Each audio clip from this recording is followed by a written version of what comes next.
सबैलाई जय श्री सत्यनारायण। यो हाम्रो डुमरान जाने बाटो, यो हाम्रो देवासम जाने बाटो।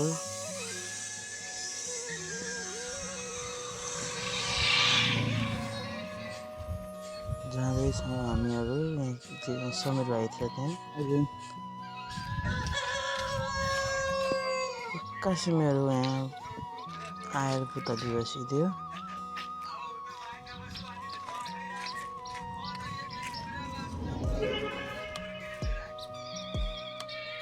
धेरै भित्र पनि छैन, ठिक्क छ।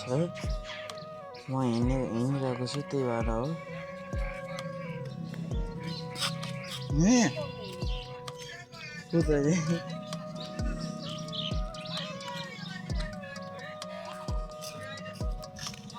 पुतली फेरि हातमै आएर बस्यो। आज राम्रै दिन हुन्छ है यार। पुतली आएर बस्यो। आश्रम जाने बाटो आउँदैछ हैन। अलि भित्र, थोरै भित्र जानुपर्छ। म हिँडिरहेको छु, त्यही भएर धेरै जस्तो लाग्न सक्छ।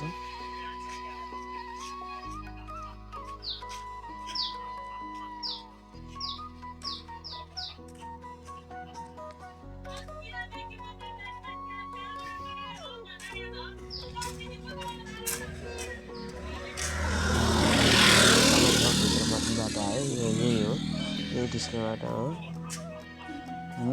यदि अब सिधै भित्र गयो भने आश्रमको आँगनमा पुगिन्छ। अनि यहाँबाट सिधै जो भर्खर सफाइ भएको छ रोडहरू, त्यो रातलिक्क टल्किएको छ घाममा हेर्दाखेरि होइन।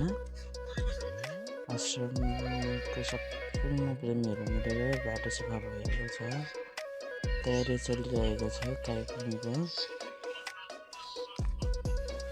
होइन। अलि हातले हिँड्दैछु अनि हातले पनि पक्रेको भएर अलि भुइँ चाहिँ हल्लिहाल्दै भयो होइन। त्यस कारण माफी चाहन्छु। अनि हाम्रो आश्रमको माथिको टप देख्न थालिसकेको छ। हामी नजिक आइसकेका छौँ। हाम्रो आश्रम यही हो। अहिले भर्खर बन्दैछ, नवनिर्माण भन्दैछ यो हल हो तरको सबै।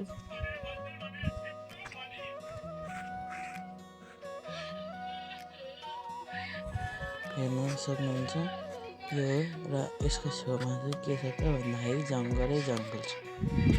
योभन्दा तारभन्दा उतापट्टि चाहिँ केही छैन, जङ्गल छ। यहाँ चाहिँ आश्रम छ। धन्यवाद।